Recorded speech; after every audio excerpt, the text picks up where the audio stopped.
We are now live. Good evening, good morning, good afternoon. Abi, wherever you are, whatever the time is in your area. My name is Otumba Olabode Oseni, the host on Otumba Who Latest talk show or TV, wherever you want to call it. But the most trending these days is when you name your uh, platform. You can call it TV, you can call it show, you can call it whatever. But I do more of a talk show. I mean, Jelenke, I always say that in advance. My own is because once you go beyond certain level or certain age, the rest it has to be jejely. You have to be jejely because when you look at it, how many years one have been doing it, and also when a show is not targeted after money or is not being monetized in any form or shape, then you will need to only deal with the truth, the best, not sensation. So I don't do sensational things. Yes, sometimes I do call it uh, breaking news, whatever. So tonight I have a well-known, a highly respected uh, a Yoruba man, Yoruba person, highly educated. I'm not, like I said, anything I say about him, I'm not patronizing him. Because tonight I'll be asking him very critical questions. I'll be asking him because as the day goes by, there are a lot of new developments. There are new things happening. And we cannot afford to say, rí nǹkan tó ń ṣẹlẹ̀. We can't say that. And the probability also is it is today that we can use to start making projection for what is going to happen couple of weeks, days, and months to come, not to talk of years. So I'm going to get my guest to introduce himself, but like I said, he's one of our lagbas, uh, Dr. Victor Olu Taiwo. Dr. Olu, Victor Taiwo, we've known each other for a while now, and this is almost, it's been many times. Don't let me start counting, because in my best, counting, see, I might lose count. We have been, we have been meeting on different forum, different area, and tonight again, I want to welcome you to my show. And so if you can just again, don't mind, repeat just a short, brief introduction of yourself, sir. Thank you very much, Baba. I first of all have to appreciate all the efforts you've been making on our quest for freedom. My name is Victor Taiwo, and my description is always a very short one. I am a messenger of God, directed to be part of the freedom fighting for the Yoruba race. I'm the president of Odua Redemption Alliance, the first self-determination organization, not only in Yoruba land, but in the whole of Nigeria, which began about 29 years ago. And our pursuits are to liberate Yoruba nation from the shackles of Nigerianism. After liberating Yoruba nation, what do we do with it? We want to get it transformed to a first world country and a superpower country within a very short period. Third is we want to lift the status of Africa to be among the civilized continents of the world by raising the standard of Yoruba nation. So thank you very much. Lovely. Thank you very much, sir. In your introduction, you a lot of lofty, lovely, grandiose ideas, which is fully welcome.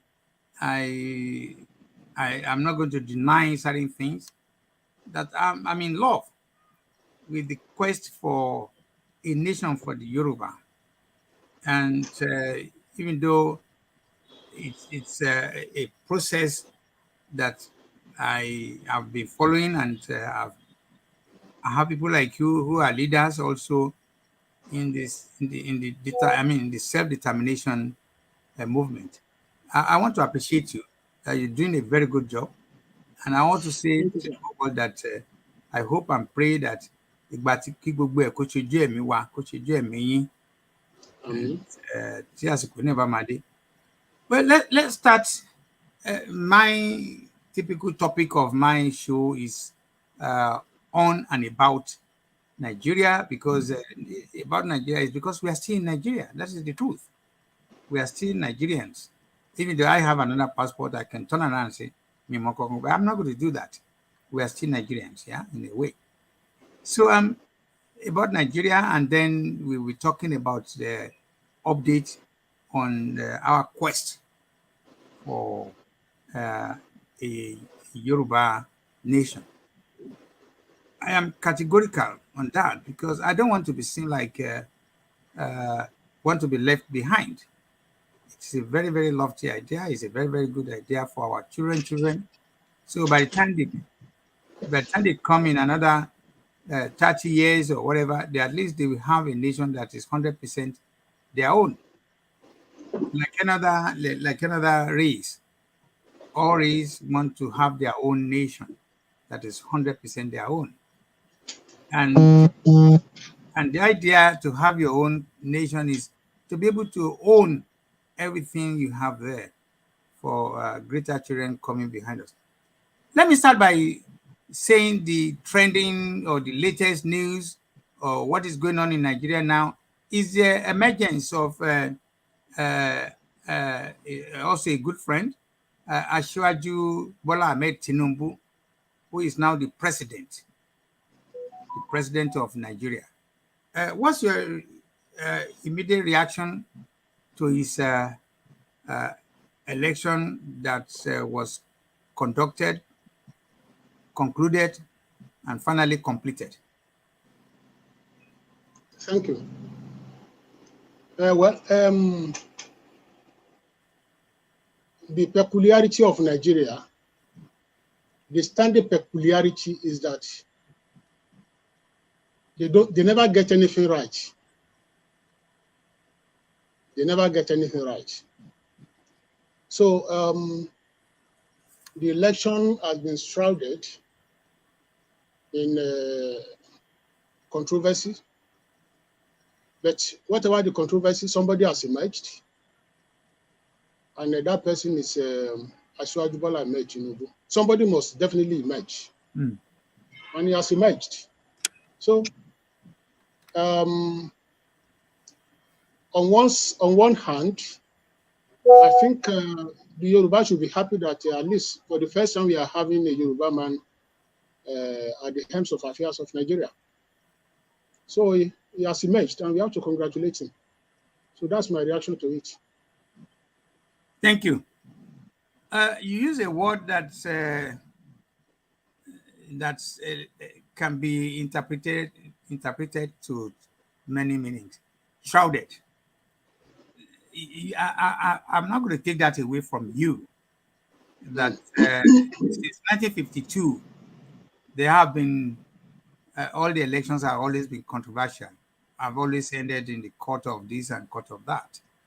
But what I say to people is looks like the one of the contestants who know how to play the game, who has the nuance of the business of electioneering in Nigeria, is the one that won, because it's going to be very difficult. Not speaking for the president, that none of them are not could have won, and then it will have been this issue of we are going to court or go to court.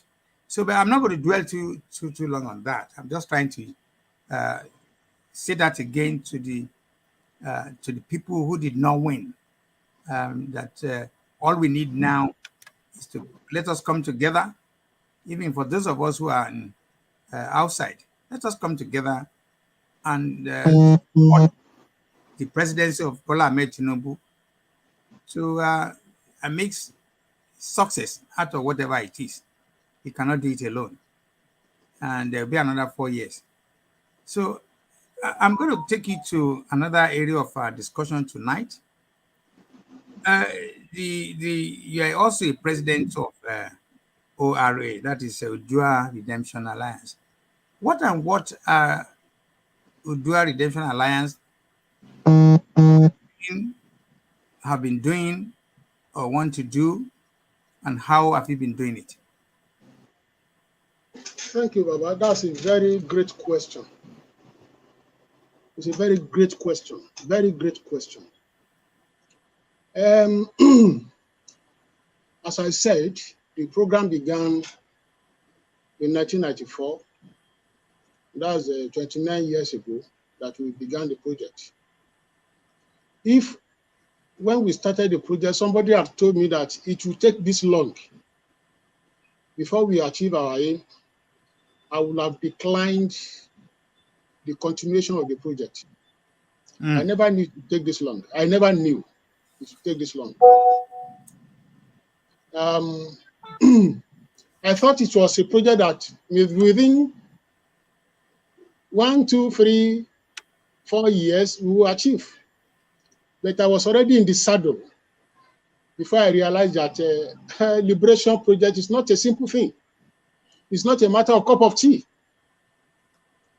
More so, talking of a nation like Yoruba, a very special entity in the world, loaded with immeasurable resources that the whole of the world want to covet. So, to say you just want to take Yoruba land out of Nigeria with just a small effort, and you think you can go away with it. It took us a long time before we realized that. But we already in the saddle, we could not go back. More so, it is a mission from God. It is a commission from God. So the point is, to liberate a nation is not an easy task. As it was in the old, so it is now. You remember what it took the Israelites to get out of the bondage of Egyptians. They spent 430 years in the bondage. And it took them 40 years to get out of the bondage. You might say that's an ancient matter. But in the current affairs, you can imagine what the Nelson Mandela and co. What they suffered. He entitled his book "Long Journey to Freedom." Long journey to freedom. It's not an easy task. So I want to say it is like you are having a 100-layer mountain to climb. To climb 100 layer. You have to move from one layer to the other. Move from one layer to the other. Move from one layer to the other. Move from one layer to the other. You cannot jump one. You can't just jump. You can't jump the gun. It is a process. You have to move from one level to the other. And gradually, we are about getting to the final level of the processes. Like I want to tell everybody that out of the 100-layer mountain we are climbing, we have already gotten to the 98th level. So we have just 2 steps left to cover the ground. So it's not an easy task.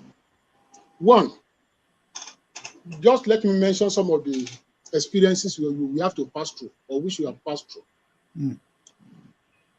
When you begin a project like this,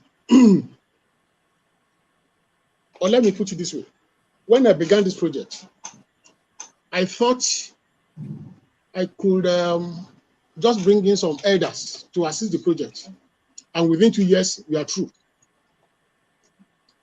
But by the time I was 1 year, 2 years in the project, and I gathered all who mattered in Yoruba land, thinking that they will assist the project financially, I discovered that I was just on my own. I discovered I was on my own. I will tell you the category of people that mobilized there. Talking of people like Papa Adekunle Ajasin, talking of people like Chief Bola Ige, talking of people like Chief Bisi Akande, talking of people like Alhaji Ganiu Daudu from each state, talking of people like Chief Dr. Femi Okuromu in Ogun State, Alhaji Ganiu Daudu in Lagos State, Dr. Femi Okuromu in Ogun State, Alhaji Lamidi Shina in Oyo State, Chief Bisi Akande in Osun State, Dr. NF Aina in Ondo State. There was no Ekiti then. Papa Adekunle Ajasin was there as the grand patron. Chief S.J. Obodude from Kogi State, Honorable Wole Aina, standing in for Chief Cornelius Adebayo in Kwara State. God gave me the strength to mobilize them to assist the project. It was when I got into the thing that I knew that the fact that you're able to mobilize people does not mean that you will get the type of assistance you wanted. I never got it. Financially, I never got it. So it was a big problem for me, but I couldn't go back. So next is, before you can say you want to reach out to the public to listen to you, you must have built what they call credibility. To be able to build credibility, it takes you a long number of years. That when you talk, they say, oh, that man, we know him. He's a righteous person, he's a man of integrity and so on. It's not a day job. If you don't do that, nobody will listen to you. Even when you do that, within your enclave, you have to take into recognition that you cannot run this project all alone. That is, Yoruba for Yoruba alone. It's not possible. And I'll give you an instance. When Ojukwu wanted to take Biafra out of Nigeria, there were 4 regions. We had northern Nigeria, we had western Nigeria, we had eastern Nigeria, and we had midwestern Nigeria. Ojukwu wanted to take Biafra out of the other 3 without aligning with any of them. It became a problem for him. So definitely he will be shocked up, and he was shocked up by the remaining 3. He was defeated after 3 years. So he lost the war. So in our own case, I felt if really we wanted to take Yoruba land into freedom, we now had 6 zones instead of the former 4 regions. We had northeast, northwest, north central, southeast, southwest, south zones. If I intended to take Yoruba out of the 5 other zones, then I would be shocked up. So in order not to allow myself to be shocked up, I mean Yoruba land to be shocked up, we needed to reach out to other regions. And which other regions that look like we share the same vision or the same aspiration? We know Biafra has always been on it. The Niger Delta was always bombing, claiming that they wanted their own freedom too. So we had to reach out to these 2 regions so that we could form a kind of alliance. So out of 6 zones or 6 regions, if 3 allied together, it will be an easier task. And I tell you that there is no way anybody can liberate one of the nations in Nigeria without forming an alliance with some other people. It is not possible. I assert that position. I assert that position. No single nation can move out of Nigeria without aligning with others. So the wisdom of aligning with others made us to reach out to the southeast and the south so that we could form an alliance. Now, reaching out to them is not the issue. But how do you get the credible people among them? How do you get the credible leaders to work with? People of your own mind. That is another stage of the problem. And I remember that the first person I dealt with at the leadership level in the South was this famous former Minister of Petroleum, Professor Tam David West. I'm the reverse, yeah. Yes, and this very famous author, Chief Arthur Nwanko. Okay. Yes, we were the three that formed the alliance. Formidable people. A former minister, for that matter. I was the youngest among them, but I was the initiator, and I was so much respected for that. But at the end of the day, I discovered that the two of them were not good for the job. They weren't good for the job. They were not ready for the job. We are not talking of academic laurels or whatever. We are talking of the ability to meet the challenges on ground. They were not good for the job. So I started looking for others, for other capable people that I could align with. About Tuba, it's not an easy task. I was moving from Ibadan, my base here, to Port Harcourt, to Cross River, to Rivers, to to Delta, to Ebonyi, to Enugu, to Anambra, to Imo, to all the states in the Niger Delta and in the South and Southeast, looking for leaders of organizations. By the time I deal with this, I'll discover that it's either it's not committed or he has an agenda. It's either they are not committed or they have other agenda different from the Real Liberation Project. So I tell you, it took me good 17 years before I was able to identify a reliable leader in the Southeast. Good 17 years.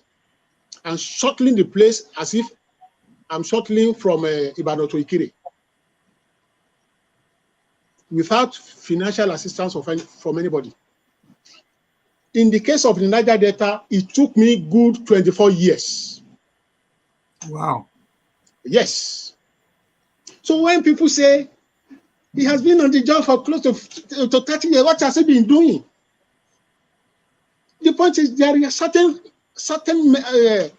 things you need to do that are inevitable. Just inevitable. If you don't get it right, you will never get it right.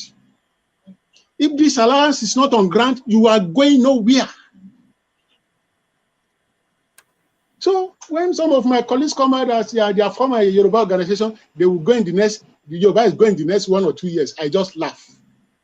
That these people really know what they want. Do they know how to achieve it? I challenge anybody to tell me that if he knows how Yoruba land can get out of Nigeria without forming an alliance with other people, I want the person to come out and tell me how he's going to do it. So if it takes you 30 years to get these people ready, you are going nowhere. So now we thank God that we have gotten the 3 regions ready. Then we now move to the next level. We are now at the next level. But as Yoruba says, now, to respond to people who say, well, what has it been doing for the next, for up to this, all about 3 decades? Tell me whoever has achieved liberation of a formidable entity that has spent just 5 years and got through with it without going to war. It was my intention that Yoruba will go without fighting any war. I hate bloodletting. I hate bloodletting. I hate war. But I want to achieve the aim of taking Yoruba land to freedom without going to war. The strategies are there. The tactics are there. The knowledge is there. But you can't just be disclosing everything here. Now, I want to say this. Yoruba land, if I ask people that, what do you think Yoruba land, the value of Yoruba land is? If you evaluate Yoruba land, what does it look like? I want all researchers to fault my assertion today. Yoruba land is the most blessed land in the whole world, not only in Africa. Yoruba land is the most blessed by God with everything. We have the facts. So if Yoruba land is evaluated to be about $300 trillion, I put it that way, $300 trillion, and you want to liberate that entity that values about $300 trillion, how much do you think you can spend? How much do you think you can spend? You may not be able to spend less than 1 trillion. 1 trillion to save 3 trillion objects. Where do we get that money? Who is going to give us that money? Where are we going to get that money? How we have gotten this far, if I begin to tell people's story, they will be crying. They will be crying. What we have suffered, which we are still suffering. To get money is not easy. A lot of organizations have risen, they are falling, because by the time they put themselves together within a period of 3 months, they are gone. Because they will think that there are some leaders somewhere that will assist them. There is nobody to assist anybody. You have to take the plunge on your own. I remember sometime in 1996, that was 27 years ago, my organization held a meeting with Bola Ige in his house. I had all my coordinators in the 10 states of Yoruba land. We had a meeting with him in his house. And my Oyo State coordinator was reading the speech for the day. He said how my president runs the organization financially, intellectually, physically, I don't know. Then Bola Ige marked that aspect. My members were thinking that Bola Ige, because I was close to him, was giving me money to run the organization. Bola Ige felt that the members of my organization were assisting me to run the organization. So Bola Ige now said, well, I'm surprised to hear this. I marked when you said how your president runs the organization financially, you don't know. He said, I don't know too. I don't know how Victor runs the organization because I'm an Oshoma man. I don't give people money. It was then that my people knew that Bola Ige was not giving me money. It was then that Bola Ige knew that my people were not supporting me. I was virtually selling everything I had to keep the organization going. When I sold everything I had, I started selling my parents' properties. After getting done with the properties, I started borrowing money. Borrowing, and I have an evidence of a huge loan of 54 million naira on my neck as I am talking to you. Let me repeat. I have a loan of 54 million naira hanging on my neck as I am talking to you. I don't know any Yoruba person in the world who can tell you he has gone to take a loan of 1 million to service Yoruba nation. I want the person to come out. So what I'm trying to say is that to get money to run this project is not easy. The rich people are not ready to assist you. Let me give an instance of the category of the rich. I approached somebody, a billionaire that I know in Ibadan. In 2004, I took the campaign of this project to England. I was in London in 2004. So I had a meeting with some people who could help the project. So I had to return to Nigeria or to come back again. By the time I was to return, I now went to this billionaire. I said, Baba, please, I need your help. I have a meeting to attend in London, and I've renewed my visa. I only need flight ticket. You know what he told me? He said, you, this boy, you as brilliant as you are. Who are you supposed to be lecturing the university and be enjoying yourself, and you are pulling bag all around, fighting for Yoruba land? He said, what is my problem? What's my concern about Yoruba land?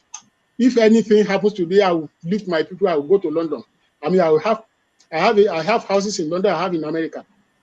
So the mindset of our rich is that they have houses in London and America where they can run to. So they don't care about what happens to the land. And the man just chased me away. And eventually I found my way. How did I got my way? I had to go and sell 2 plots of land that belonged to my mother.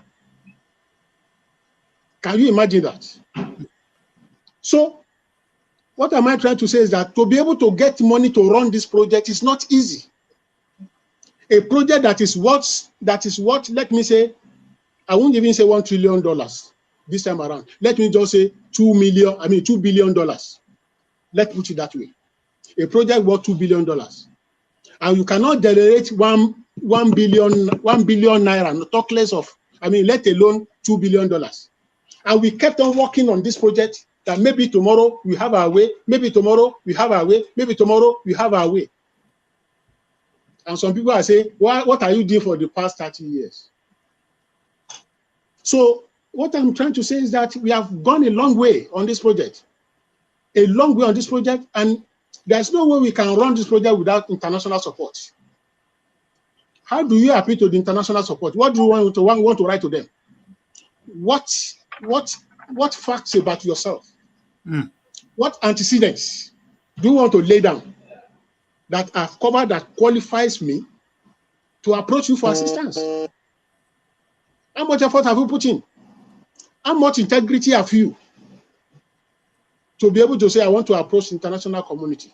You must have built a lot of records, credibility, integrity, high intellectual capacity, and everything that it takes. It's not a day job, Baba. So don't let me go too far from here. So in essence, we have gone a long way, and there is no shortcut to this thing. You can't just say, I want to be within 2 years, I will get to Yoruba nation. It's a lie. It's a lie. Thank you, sir. Thank you very much, Dr. Victor Olu Taiwo. I am happy you have comprehensively introduced the journey so far. And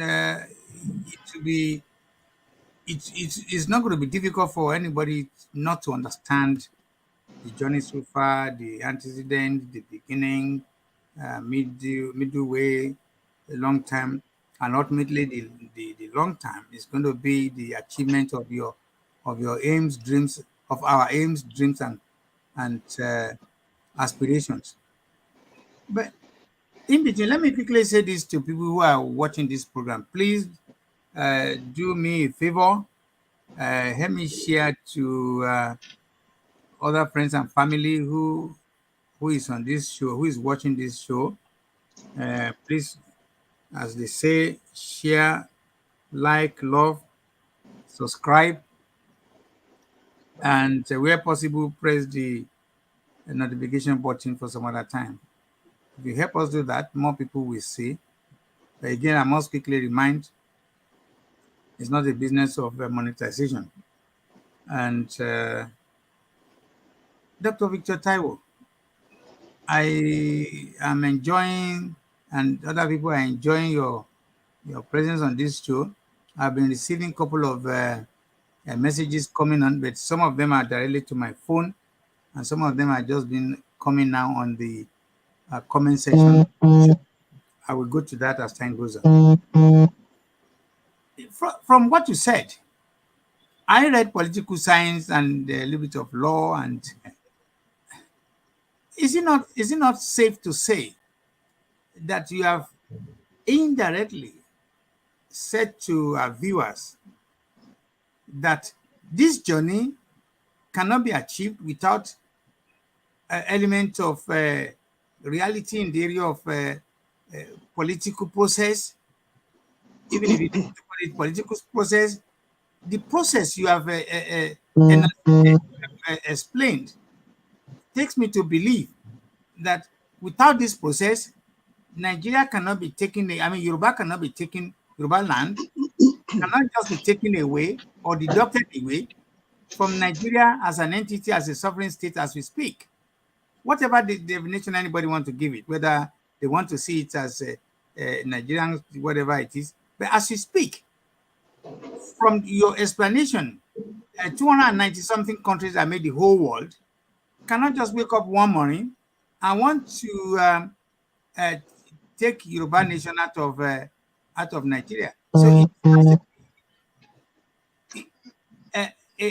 be a lot of negotiation, a lot of different kind of plans has to be put on the drawing board. That has to be used, measured before we can get what we want. I agree. Many people do, for some reasons, they don't want to. I'm not allowing any call yet. Just a minute. Hello, I'm on a live program. When it gets to people to call in, I will tell you. Please call back later, please. So all I'm saying is, as we speak, some of the campaigners are divided in agreeing with this process that need to be linked with political process in terms of whom do we send, who do we ask to do what and all that kind of thing. But I'm very happy to hear it from you. So yeah, you also alluded to the case of South Africa. I'm not too sure whether we can measure or use the same barometer or the same parameter to measure the situation in South Africa to that during the time of Mandela and to Nigeria as we speak. The next question I want to ask you is, yeah, I appreciate that you've done all this, and from inside, from the people that are among the number of people on the boat, how much support have you received from the people inside? Because most of the what you said is most of them are from outside. You've gone all the way outside to talk to people in the Plateau, in Delta, in Jos, in some other places. How much support have you been receiving among the people that I use the word co-travelers? Thank you. I told you everything is in process. We move from one step to the other. The first step was consolidation of the home base. That is when we established the organization. We ensure that we consolidate. We ensure that we consolidated the homeland first, which are the 10 states of Nigeria, where we had membership and our coordinators coordinating each state. I mentioned it that the other time that we had a meeting with Chibola again, one day, all the coordinators. It was after consolidating the home base that we now had to move to the next level. So the home base was solidly on ground. So if we had not consolidated the home base, there was no way we could have moved outside. So it was after consolidating the home base that we had to move to the other regions. So that's it. So the support was at the home base. Now, let me ask you a question. As you speak, we started by congratulating or by well. I can't hear you. Is it better now? Can you hear me now? I can't hear you, sir. I can't hear you, sir. What suddenly changed? I don't know. I can hear you. What about now, sir? You need probably I still can't hear you. That would be very funny. But I can hear you. I can hear you as I speak with you. Do you want to unmute yourself? Try and unmute yourself. Check your device. Can you hear me now?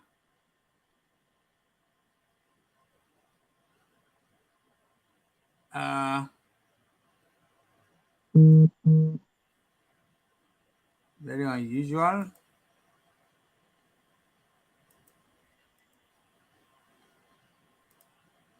What about now? Can you hear me now, sir?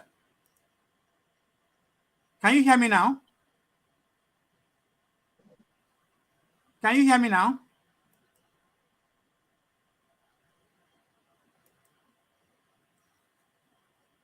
Can you hear me now? Hello?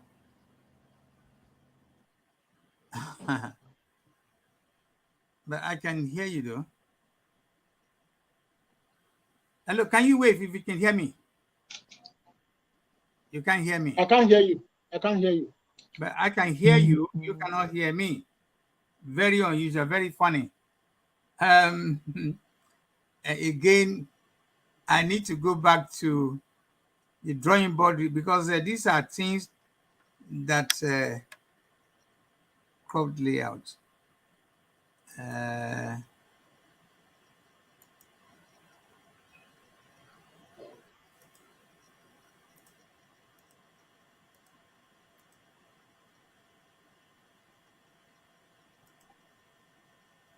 what about now, sir? Can you hear me now?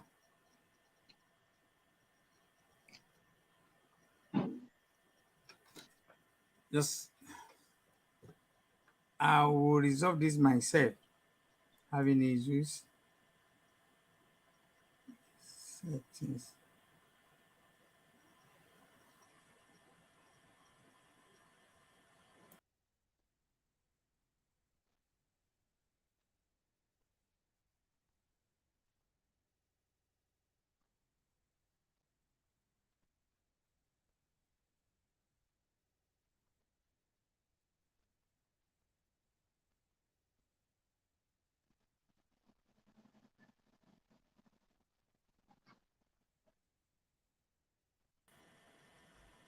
What about now, sir? Is it better now? Hmm.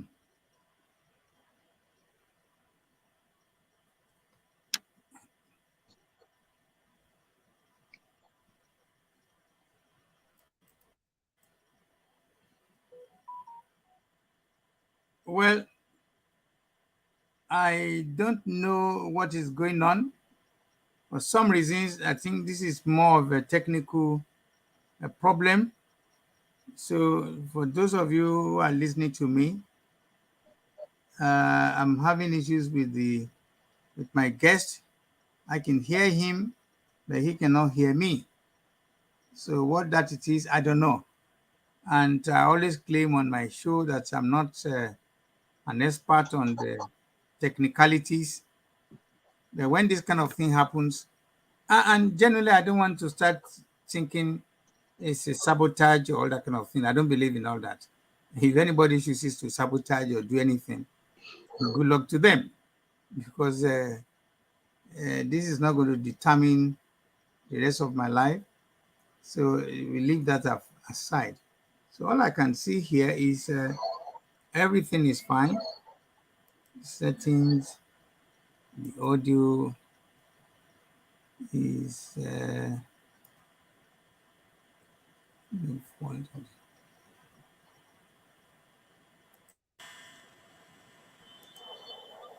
hello, can you hear me now? Still no.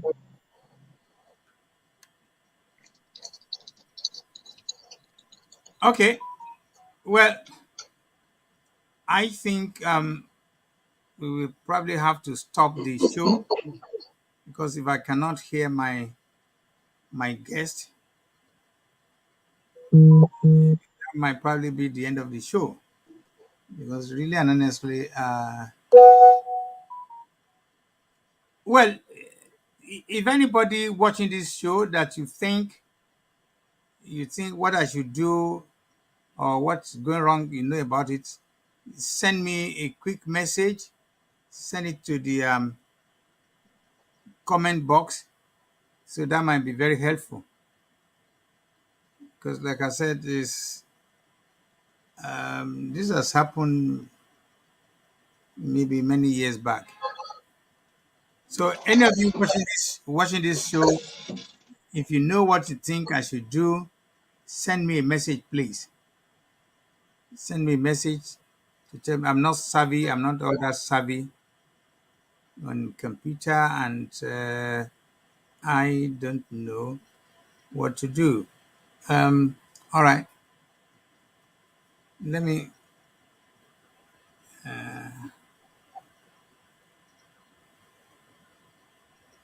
Let me quickly check some.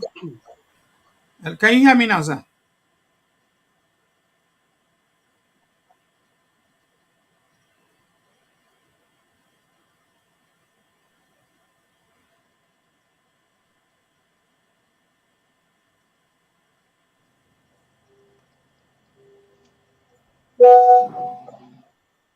Hello, sir.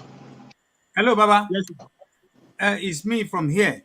I don't know what is going on, but it's very unusual. But what I'm going to do, I think one of the best thing I can do is to send you out and then come in again with that. I'm going to send you Okay. another link. I'm going to send you another Okay. link. Okay, sir. Thanks.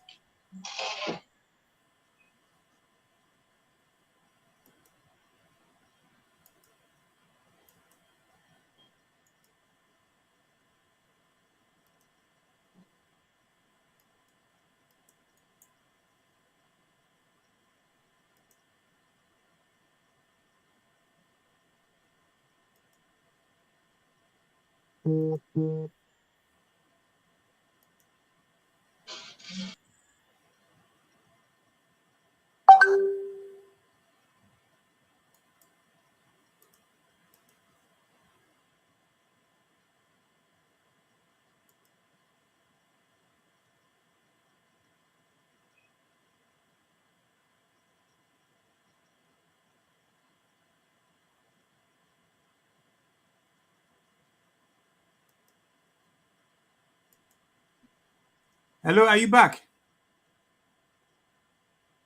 Can you hear me now, sir?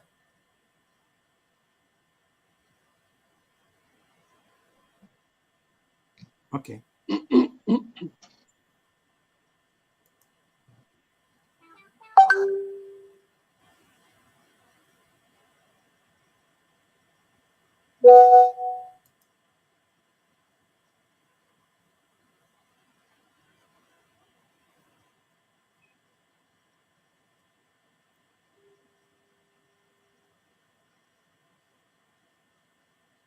Hello, Baba. Hello, new.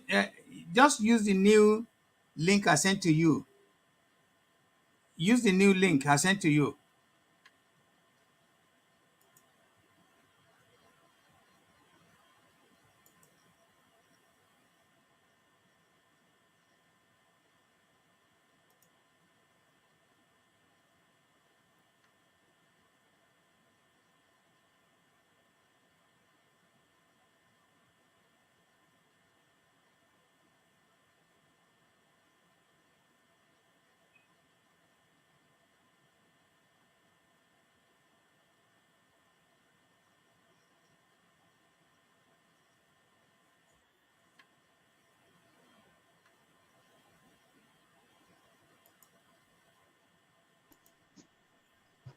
Hello, are you back?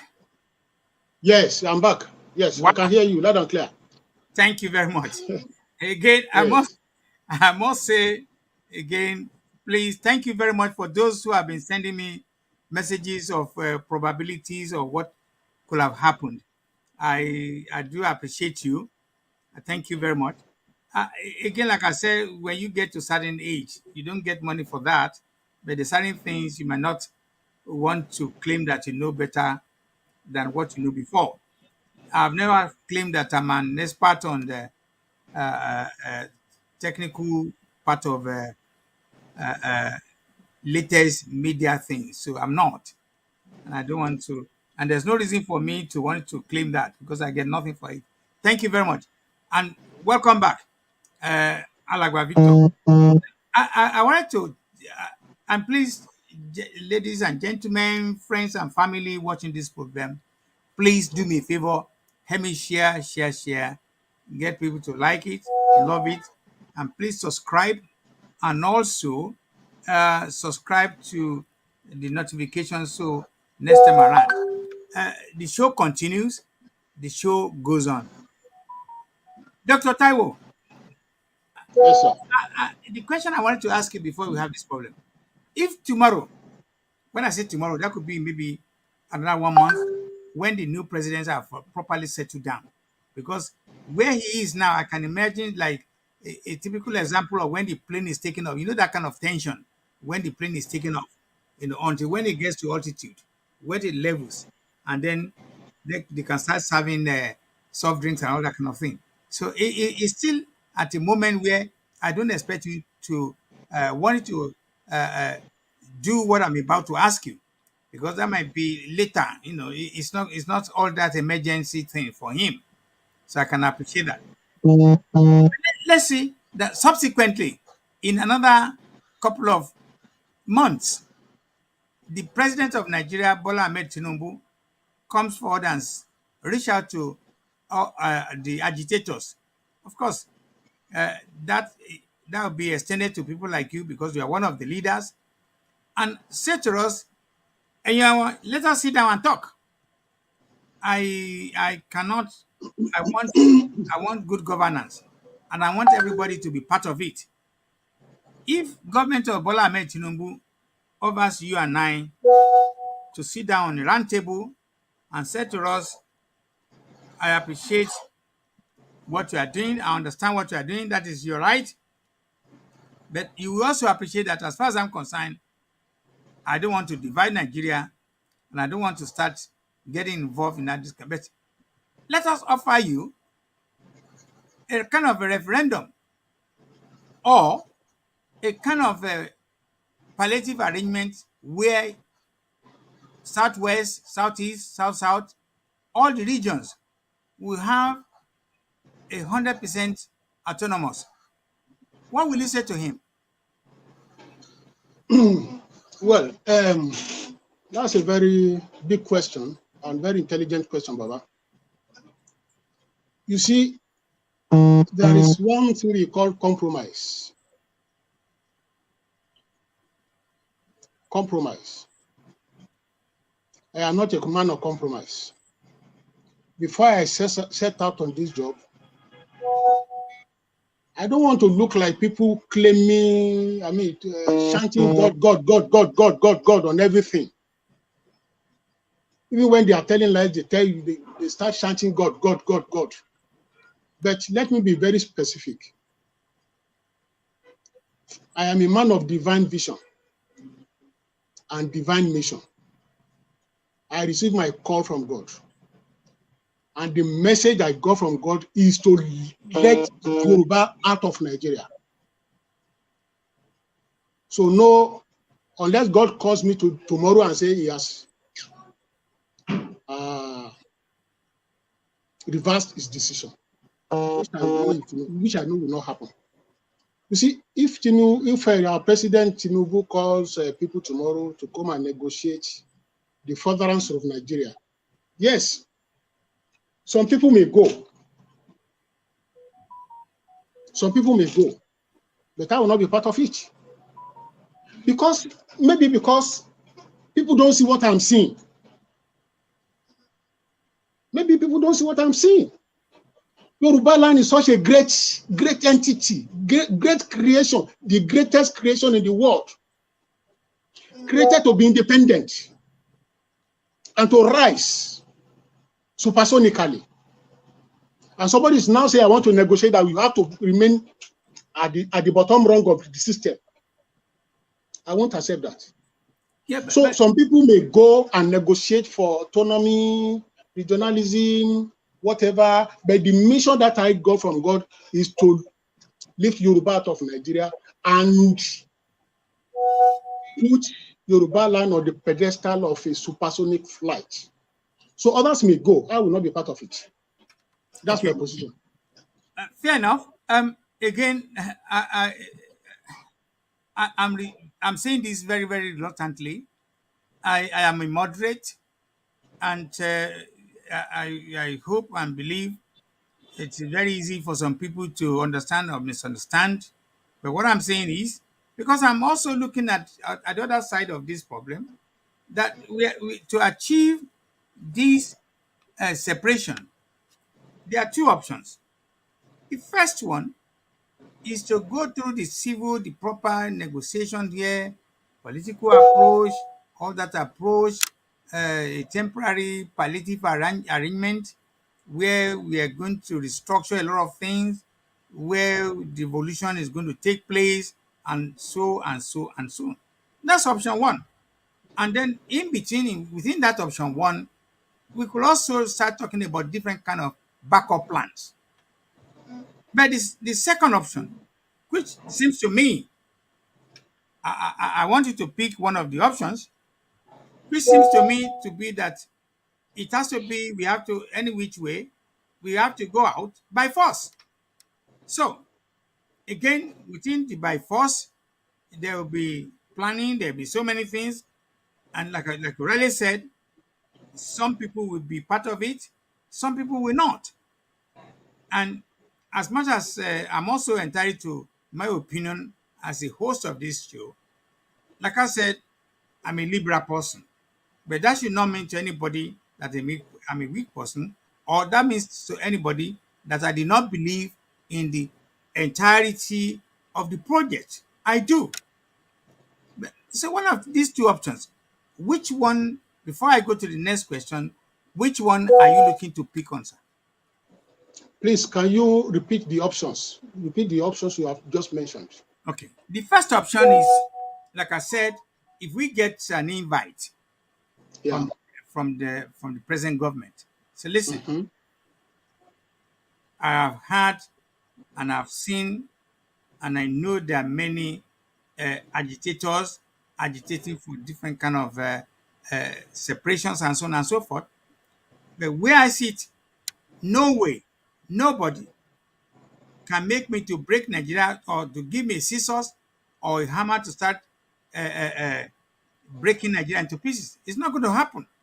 He said it in his inauguration speech and said that's not going to happen, and it's understandable. So one of the things I can do is to have a roundtable discussion. Everybody sit down and let us see how best we can move on. And one of the things I want to discuss with you is to devolve a large concession.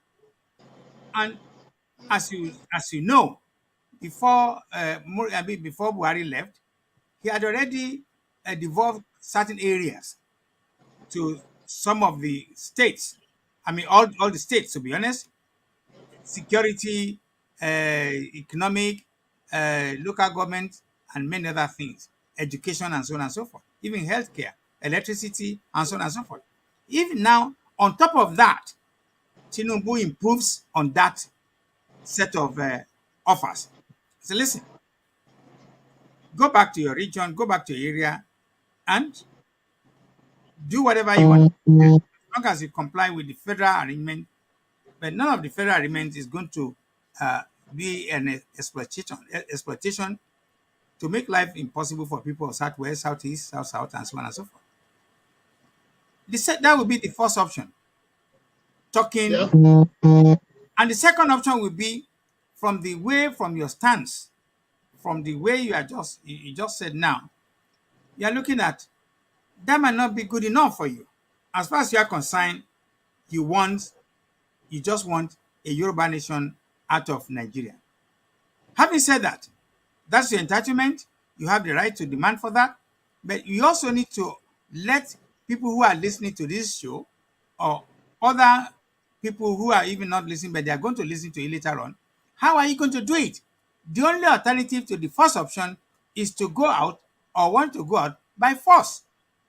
And you and I know, sir. Let me finish, sir. This option B, you and I know, unless otherwise there's something else. To want it to come out of Nigeria by force, that might lead to bloodshed. That might lead to war. There's no other way. There's no other way anybody can explain that to me. We have a race who have tried it. The rest is, today is history. So, which of the two options, with all multiple opportunities in option A, and also, Thank you. yeah, I got your point. I got your point. yeah. The first option, I will tell you it will not happen. If it does happen, And analytically, I tell you it will not happen. Let me tell you. Dr. Taiwo, Yes. we are talking of hypothetical here. Let's get it right. I'm going to allow you to continue, but let me say this to you. Mm-hmm. There's certain things that's happened to me that I do not ever believe. Again, Mm-hmm. I'm very happy, and I don't hide certain things. I talk out. I have had 2 marriages. If anybody said to me, my first marriage will have ended up in separation and divorce, I would say no. The second one, you understand me? I'm very proud. I'm very proud of myself. I even look back and say, what have I done? But it's okay. These are not the issues we are discussing here. But I want to say to you, to your face, sir, impossibility sometimes become possible. Possible sometimes become impossibility. It can happen if we have this offer. I want to repeat. If Yoruba campaigners, Yoruba Nation campaigners have this offer, don't let us say never. If it happens, we get an offer to want to sit down and talk. So, what are you going to what would be your reaction? What are you going to say? Thank you. Thank you, Baba. Yeah. Okay, let us put out the impossibility. Yes. And let us agree that it is possible that it happens. It could happen, yeah. I am not the sole decider of the fate of Yoruba land. Okay. I can't be the sole decider of the fate of Yoruba land. Fair enough. If you know that if Yoruba land stands on its own, we can build a cocoa house structure within 2 months. And somebody tells you that if you remain in Nigeria, all you can build is 1-story building. It is not left for you to decide whether you want to have 1-story building within 10 years or to have a 25-story building within two years. It is a choice. If you want to remain a slave, people have choice. If you want to get liberated, people have choice. If the Yorubas say they want to remain in slavery, let them remain. So that's my first reaction to it. Okay. That's my reaction to that. Yeah. That's my reaction to that. Okay. But let me prepare your mind for something. Yes. I do not know any politician in this country. Or let me say, I don't know any president of this country who will allow the breakup of the country on his head. I said, yeah, I'm aware of that. I'm also nobody. No, it will not happen. Yeah. It will not happen. It will not happen. But if the other party knows his onion and knows what is best for him, it is left to him to assert his position. So it is not the president that's going to impose his own position on me or on the people. If the people say, okay, they want to go with the president on his own position of, pinning us down in slavery, well, it is the people's choice. There's nothing anybody can do about that. Now, the other side of the thing, I told you something that I'm a man. 1 minute, sir. 1 minute, sir, for you. Yes. Hello, check. I'm on the live program. Where are you? Okay. I'm on the live program. Do you want to contribute to anything? No. Okay. All right. I'm on. Okay. Okay. Sorry about that. Yeah. Yes. So let me repeat. Yeah. The decision lies with the people. If the people know that remaining in Nigeria will only give them 1-story building, it is left to them. I cannot force my opinion on them. If they know that if they get out of Nigeria within 2 years, they will build 25-story building, it is left to them. So that's my position. Now going the other way, that talking about force or no force or force or no force. I will tell you that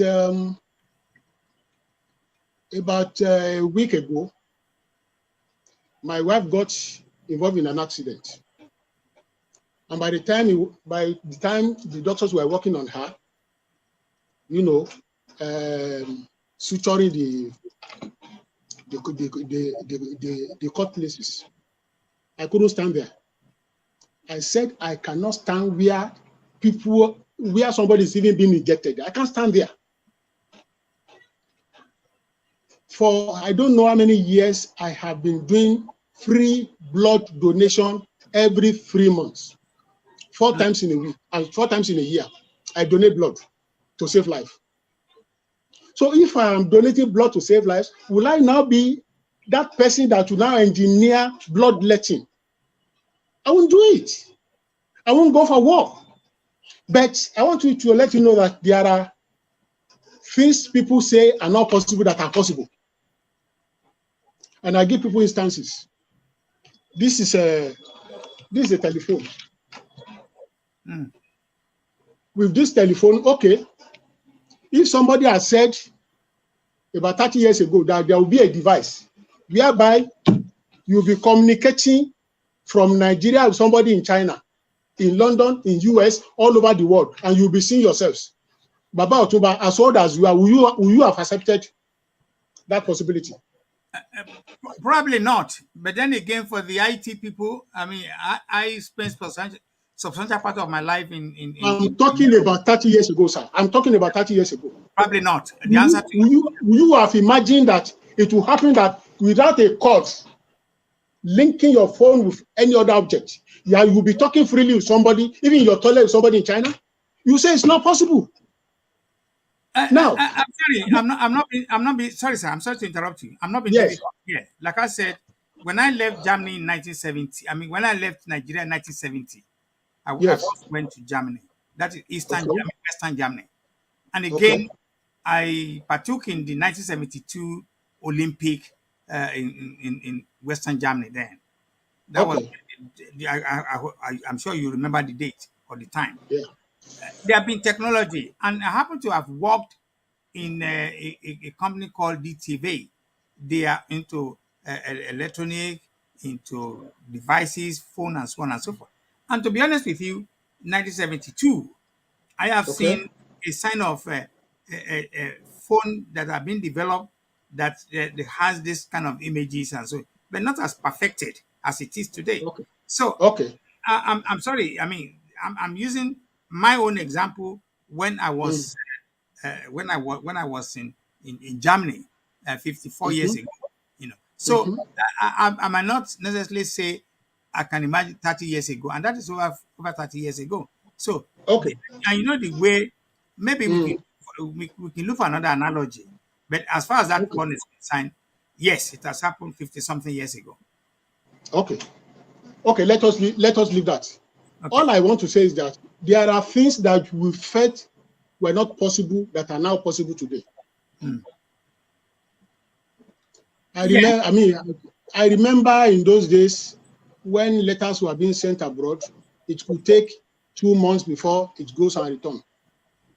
But today you can just type something on your email and it will reach the whole of the world within 1 minute.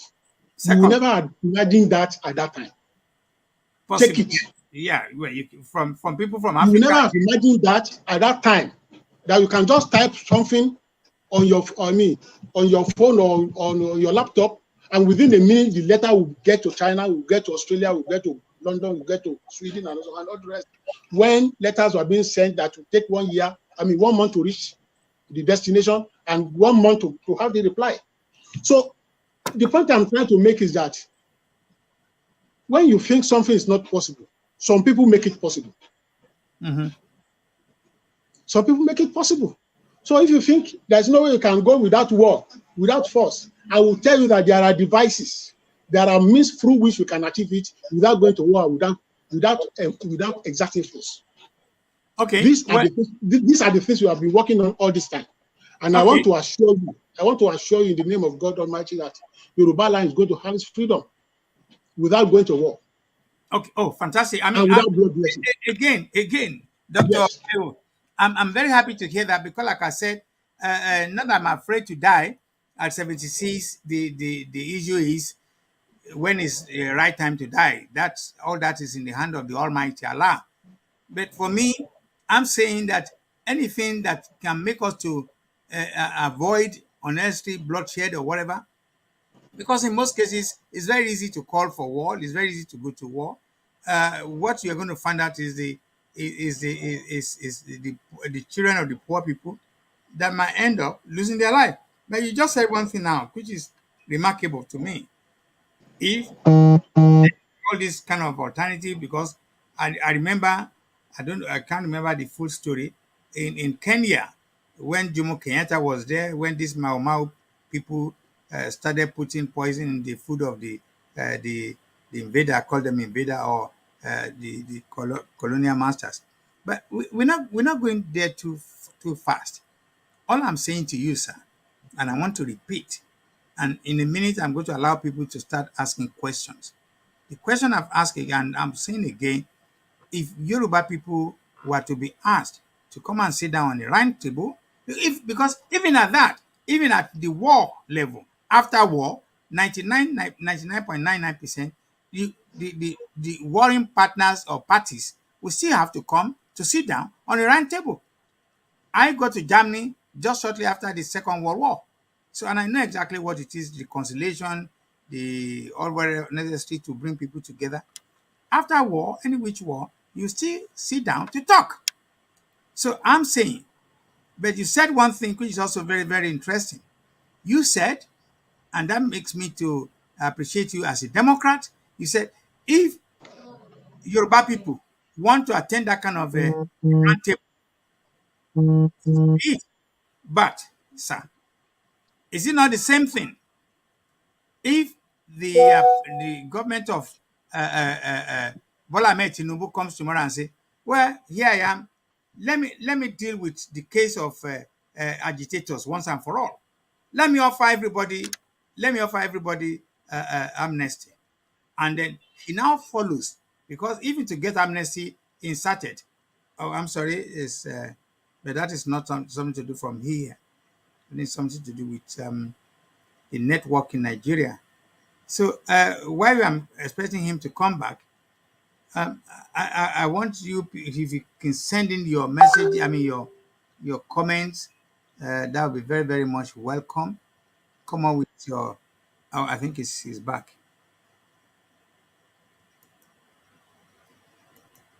Yeah, welcome back, sir. I think that must be Yes, a network in your area, but that's fine. yeah. The point I'm making, sir, and I want to repeat, I want to emphasize on it. You put it very nicely to me.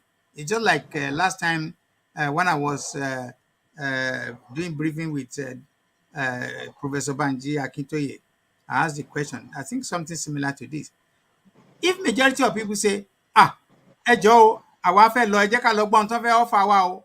Because if majority say yes, what is still going to be? Are you going to be angry or what? If the majority say this I, offer, Otumba, I think I have answered your question. I said I'm not going to decide for the Yorubas. okay, If they say this is what they want, I can't decide for them. Let them make up their mind. all right. I've already answered the question. All right, I think that is Yes. that is really settled, and I'm very happy.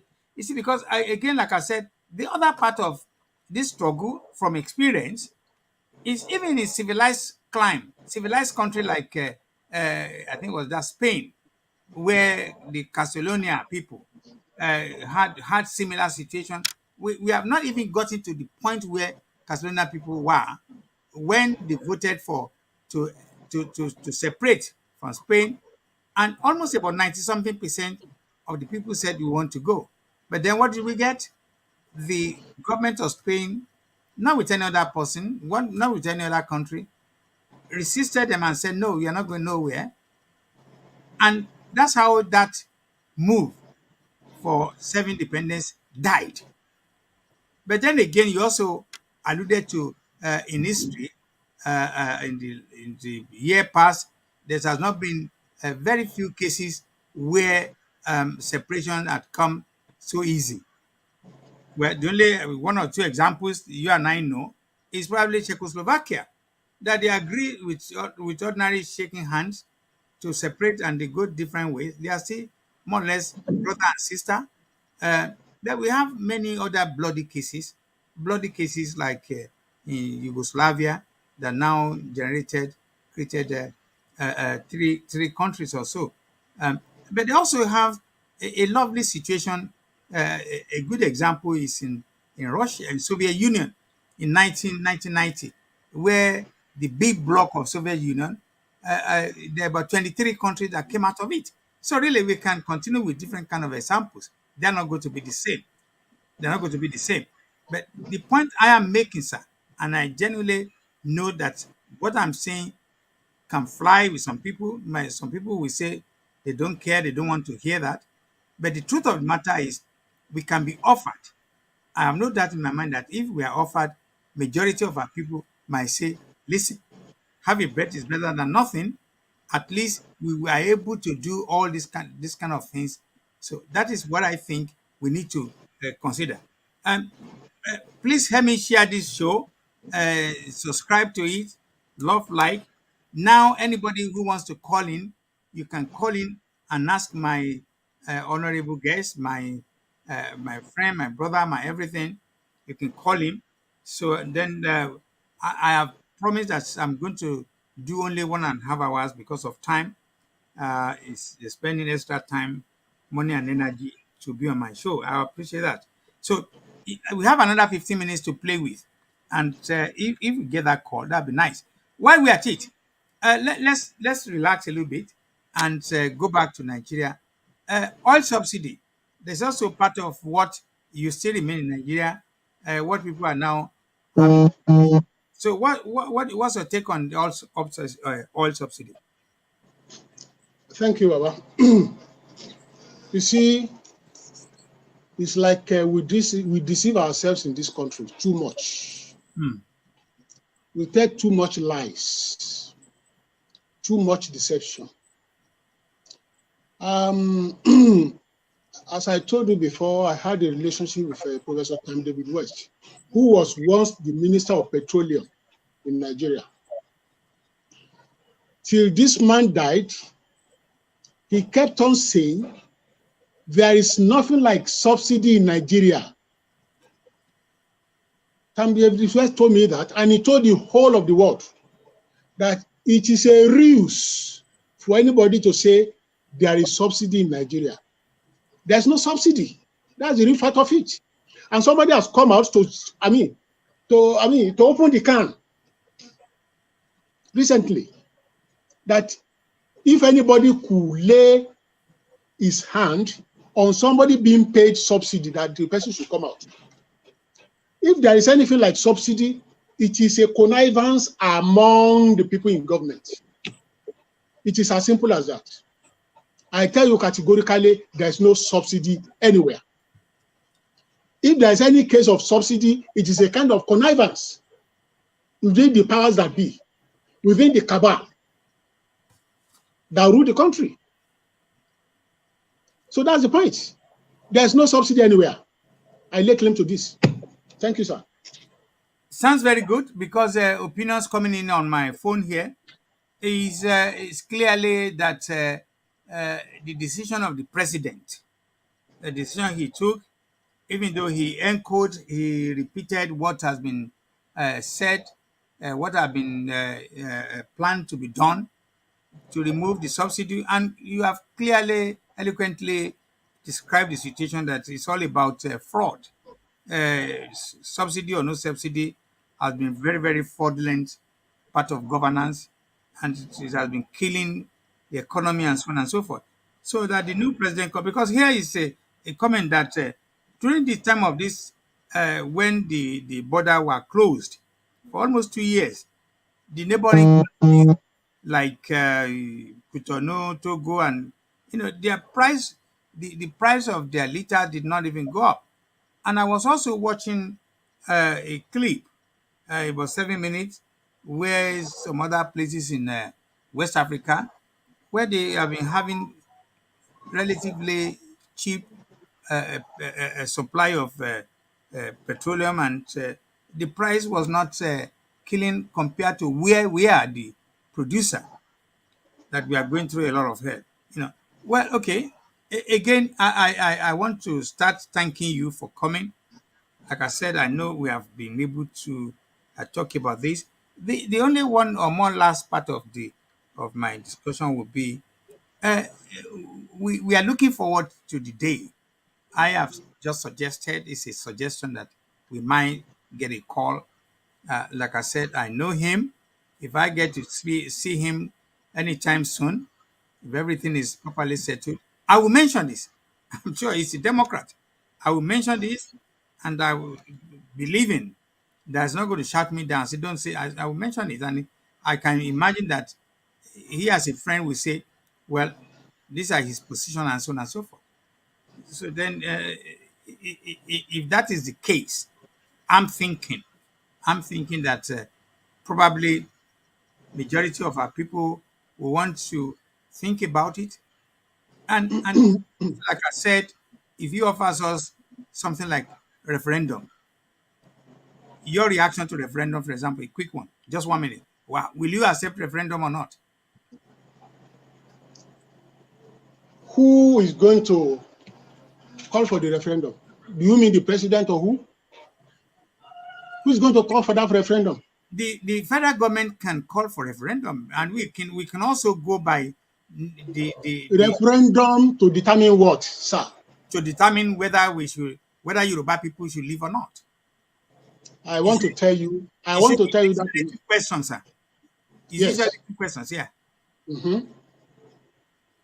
If it comes out and say, well, look, let me give you an example of what happened in the UK 2016. We have been living since 1982. It was only one man, only one person that keep coming with this argument: UK must leave European Union. UK must leave, and everybody will say, "Kilo share, what's your problem?" And some people will say, "Oh yes, he's right. Let us leave." And the Prime Minister then, David Cameron, turn around and say, "Well, look, I have enough of this noise. Let us settle this matter once and for all. You want to leave? You want us to leave? That's fine. You have the right." One man, and he went through different kind of routes. He did many things. He started a party. He had some of the people elected. He carried them to the House of European Parliament. But most of the time, when they are deliberating on issues, he keep calling, "We are leaving. We are leaving." So it was becoming disruptive. So the Prime Minister then come on and say, "You know what? This man's voice is becoming louder. Is it what you people want?" They put it into a vote, the campaign, I think a month or so, to campaign vigorously. And like I said, every referendum only carries two questions. Do you want yes, go, or you want to stay no? At the end of the day, there was an election, there was a referendum. What happened? This man won. So majority of the people say, yes, we want to leave. Having said that, today is another story, because the public opinion is clear that people, the economy is suffering, the people, their immigration and many other things they've been talking about is happening to them. But that's another story for another day. So, but let me bring that home to you. That can happen by any government anywhere in the whole world and say, look, Yoruba people, they Otumba, want to go for referendum. So what will you say? Otumba. Yes. What I want to tell you is that every situation in the world has its own peculiarity. Yes. You need to identify that. You don't compare what happens in Germany with what operates in the African countries. You don't compare what obtains in Britain or Sweden or anywhere and compare it what operates in Africa. You are talking of referendum. You think the president of Nigeria will talk of referendum, which you allow a part of the country to say it wants to go? But it will not. Look, I think the problem is that you have left this country for too long. And it's like you are already an alien. Yes, that's what I'm saying. It's like you are trying to put things in our throats. What you think should operate in the developed countries. It doesn't happen here. It will not. What you see, talking of a president putting up referendum will not happen in Nigeria. Take that from me. I'm being prophetic and being analytical. It will not happen. What will not happen? You don't need to push what will not happen. Impose it on us. It will not. Referendum will not happen from the government. It will not happen. Dr. Taiwo, I tell you, it will not happen. Do you want to agree with me when I say that? I'm not saying that the current government or the president will just wake up in the morning and say go about me for referendums. That is not going to happen. But the process, whatever it is, Otumba, I tell you, it will not happen in Nigeria. But if you know If you know the type of blood that runs in the veins of our politicians, they don't even have this type of thing at the back of their minds. Well, they don't. What you are talking about, they don't have it at the back of their minds at all. They don't have it at the back of their mind. But So, please let us consider peculiarity in every situation. Nigeria has its own peculiarity, and I tell you, what you are saying will not happen here. You can quote me. Tell people that I'm prophesying. Well, the way things are going, when you look at the changes taking place all over the world, there are so many changes. There are so many changes that's going all over the world that did not happen 10, 15 years ago. Look at where we are today. And I said something, and I want to repeat it here. 10, 15 years ago, the level of criticism, the where the media has, what the media have achieved or can do, even despite the fact that the most difficult place to rule is Africa, media has gone so far that openly they can start criticizing the presidency, they can start criticizing a minister, can drag anybody to court and all that kind of things.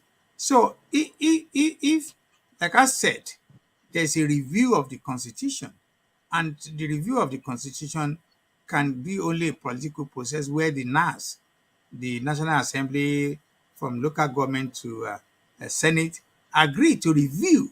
Because again, I wish I'm in my younger age. Because like I said, I'm giving you example of in the UK. If we have 2 or 3 MPs who are like you, who now want to say we want to referendum because that's another easiest way out. In fact, what I really wanted to say about that might even be advantage. It might also be disadvantage to us. Anyway, again, if I don't have any caller, as I said, I generally, I think I have a caller. Yes, hold on, Mr. Yes, a caller from Canada. Good afternoon. What's your name and what's your question? Yes, good afternoon, Otumba, and good afternoon, Dr. Victor Taiwo.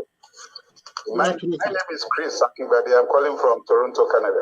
Thank you very much, sir, for calling. What's your question, sir, or contribution? Yeah, one, I want to greet Dr. Victor Taiwo for showing up here, and I've listened to him. Otumba, you have not allowed Dr. Victor Taiwo to say things.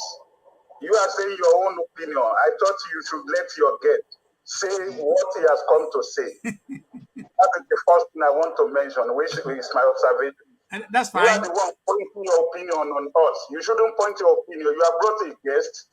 Ask him the question. Let him say his own version. That's why you have brought him here. I'm just saying this what I've observed because I've been with you since the beginning. Okay. Now, thank you, Dr. Victor Taiwo, for your time. I've not enjoyed you much because Otumba has not made it so enjoyable. But I know for the remaining minutes now to make it enjoyable for us. So we want to hear your own opinion, not Otumba's opinion. That is what I'm saying. Now, you mentioned oil subsidy. We know there's no oil subsidy in Nigeria.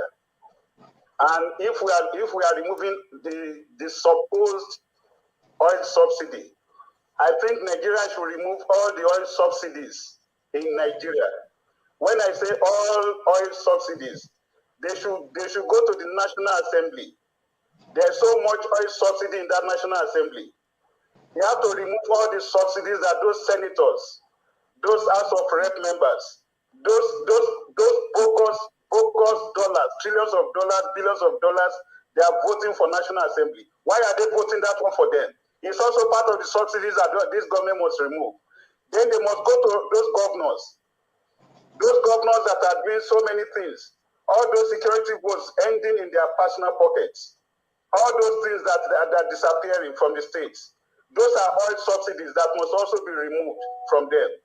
Then they must go to everywhere and remove all the supposed oil subsidies that are in those places. That is when they can bring less expensive governance to Nigeria. Because as it is now, Nigeria is so expensive. Now, you have asked Dr. Taiwo a question. What if the government comes and say they are offering a referendum, it's what we have all known. There's no African government that will offer a referendum. We already know that one. Because we have sit-tight leaders in Africa who will not want to go. In all those advanced countries. In Canada, some time ago, I was still in Nigeria when the Prime Minister of Canada resigned. And why did he resign? He said he has stayed too long in government. And how long? He has not spent, he did not even spend more than 4 years. He said it's too long that he doesn't have fresh ideas again. He said he wanted somebody to work with. That is how they reason in advanced countries, because they place the interest of the country at heart more than their personal interest. Now, if you ask Dr. Taiwo, what if government brings a referendum? I can assure you till in the next 40 years, there's no African government that will bring a referendum, because they're always afraid of what the people will say. They know what the people will say. That's why they won't bring it. They will not even mention it. Rather, they will want to silence the people and impose their will on the people. And that is what they will do. Rather, they will doctor the whole thing and say this is what the people have said. Like they put in our constitution in 1999. They say we people of Nigeria. That is some sort of referendum they have imposed on us, which are only done by few people. That is what Dr. Victor Taiwo is saying, that he can assure you there won't be any referendum. Now, my question to Dr. Victor Taiwo is this. I hope he's hearing me. Yeah. Very well. Very well. Yeah, Doctor, thank you so for your efforts. I know you, and I've been following you for a long time. So what I want to ask you is this. As it is now in the present agitation that we have so many diverse opinions, do you think it's a good way for us? Do you think all this diverse opinion, we are few in this agitation demanding for Yoruba exit from Nigeria? At the same time, we are having so many quarrels, so many disagreements among ourselves. Do you think this is the right attitude? Are we expecting to have all this misbehavior, so to say? Is it part of the natural process of when a nation is agitating to get out of a nation? That's my question for you. Thank you, sir. Thank you very much. Akinbade from Canada. Yes, Dr. Victor. Thank you very much, Mr. Chris Akinbade. You have made a lot of sense to me. You have made a very, very serious sense to me. One, your first observation was correct. Sorry, Otunba, if I embarrass you. This is more of a conversation. It is more of a conversation than an interview. Yeah. Because as I told you, it was like you are trying to impose your position on us. No. Very far that's the position. That's the position. Number two. As a media person, I'm sorry to interject you. Let me quickly get this out of the way. I must say, Mr. Akinbade Chris is my very, very good friend. He's been on my show. But then at the end of the day, I want to compare my show with other people in more civilized climate, how they present. My show is also to explain, to bring information to the fore for people to understand what exactly what I mean. When I suggested, when I suggested that the probability is there, you said it, that may be very, very un-African, it's not going to happen. Well, what I can say is, well, but at the end of the day, that is not going to happen. It's a secondary, but the primary issue will be it could happen. So I have to live with that. But that does not mean that I did not allow you to say exactly what. But I need to present my case as a host to let you know where exactly what I think as a host. And of course, you said many things that are your words. So go on, sir. But I don't want the impression that I did not allow you. You have the floor. I will hardly interrupt you. So go ahead and answer his question, sir. I appreciate you. Thank you. Mr. Chris Akinbade, I know him very well. He's a very veritable person, highly committed person to the struggle. Now to your question.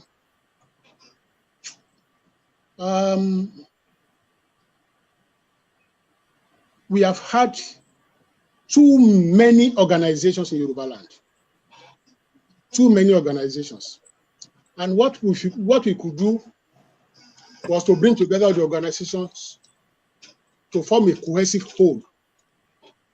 But all efforts over the decades have shown that we are pursuing a kind of will-o'-the-wisp. We are pursuing something that we cannot meet, something that is not possible. Whatever is possible for it, I don't know.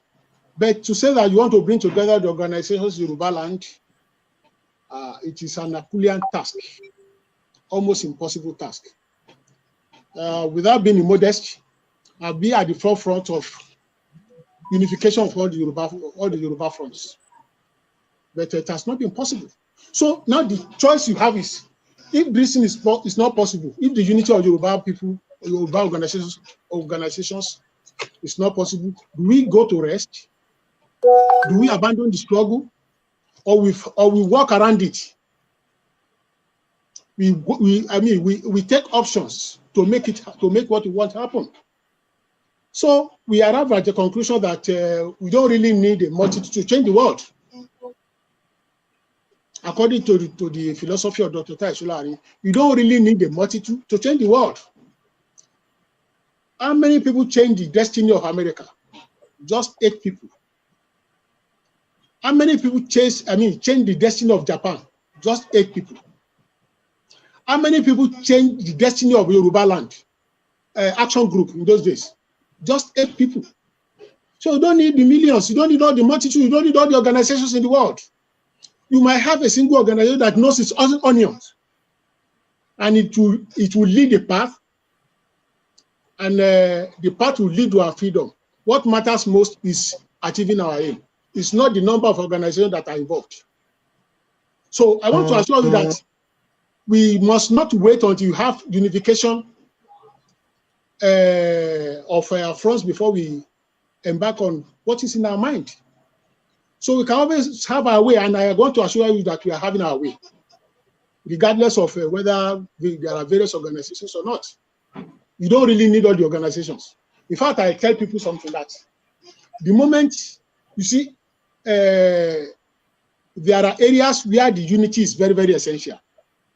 That is where you want to talk with one voice on the peculiar issue of the country, on the peculiar issue in the country, or to do to organize security and whatever. But when you are talking of revolution, the liberation project, you don't really need too many organizations. You don't need it. By the time you have too many organizations, there will be friction of leadership, and the whole thing will crash. Thank you, Mr. Kimbade. Thank you, sir. Thank you, Dr. Taiwo. There are also 1 or 2 more questions I want to ask you. Awareness. How far, how much are we doing about awareness? Because at the end of the day, any which way it goes, awareness is key. Awareness, whether the political awareness, whether the campaign itself awareness, how much have we put into awareness to get our people to know what we want? Thank you. When you are talking of awareness, consciousness, you are talking of funds. There's no way you can enforce awareness that you not commit a lot of funds into it. It's not possible. Where does this fund come from? That's the issue. Where does it come from? So if we must wait until everybody is aware of what we want to do, then we are going to wait till eternity. So it is not necessary everybody knows what you want to do before you can achieve it. Only few people determine what obtains in any system, not the generality of the millions of people at the same time. It may not be necessary. Okay, thank you. Well, since there is a hangover on issue of maybe, may not, I'm thinking the way you just put it now means to me that if people are to do our people, majority of our people, do they have a say? Even it's going to be internal election within the Yoruba people, like you rally afford to, if majority say yes, who are you and I to say no? But if the way things are, I think awareness is a key tool. It's a very, very important tool to get the people understand what exactly what is going on, because it looks to me the majority of our people do not know what exactly is at stake. A good example is where we find not too long ago, Dr. Taiwo listened to the where not too long ago, some miscreants, some people that behave like they haven't got brains, because I'm sure they must be short deficited with a problem of awareness for somebody to behave like they carry pepper brain or chicken brain or whatever, to have agreed to wanting to go to a radio station with a tailored stupid description of Yoruba nation, that they want to seize power. I think that is also lack of awareness. And I want to chide the leadership that maybe the amount of awareness going to our people is not too good, is not good enough. So what do you say to that? Well, that the issue of radio issue you are just talking about has nothing to do with awareness. It is a misdirection. It is a misdirection, not awareness. The people who went to hijack the radio station knew very well what they wanted. They wanted Yoruba nation. So they are very much aware of what they wanted. But they were being misdirected. So you shouldn't mix it up with awareness or something. It has nothing to do with awareness. The people were fully aware of what they wanted, but they don't have the brains, they don't have the knowledge, they are so stupid that they think they could they are foolhardy, thinking they could just go to radio station and by hijacking the radio station, they will have Yoruba nation. No, it is nonsensical. It's not a matter of awareness. It's not a matter, Baba, it's not a matter of awareness. It's a matter of misdirection. Please don't mix it up. Thank you, sir. All right. At this junction, I want to thank you very much. I'm also very happy to the caller, my friend from Canada. Is my regular, is my friend. We do a lot of things together. We have so many platforms we belong to together. But most importantly, my respect, my regards to you. Please extend my warm regards to your family. Uh, Hopefully, we're going to have time to meet again very soon. So it's been my pleasure. Thanks to everybody that have listened. I hope and pray that whatever we are looking for or what we are laying our hands on shall prosper and everything shall be well with all of us. Dr. Victor Taiwo, it's been my pleasure having you, and I want to thank you very Thank much. you, sir. Thank you very much. God bless you. Thank you, sir. Thank God you. bless you too. Thank you. So, folks and listeners to this show, this is the end of the show.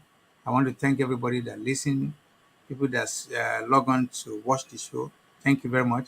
And please do me a favor, share, repost this show so more people can watch it or see it. And like, subscribe to the station, and also press the notification for the future ones. Thank you very much, everybody. Good night. Thank you.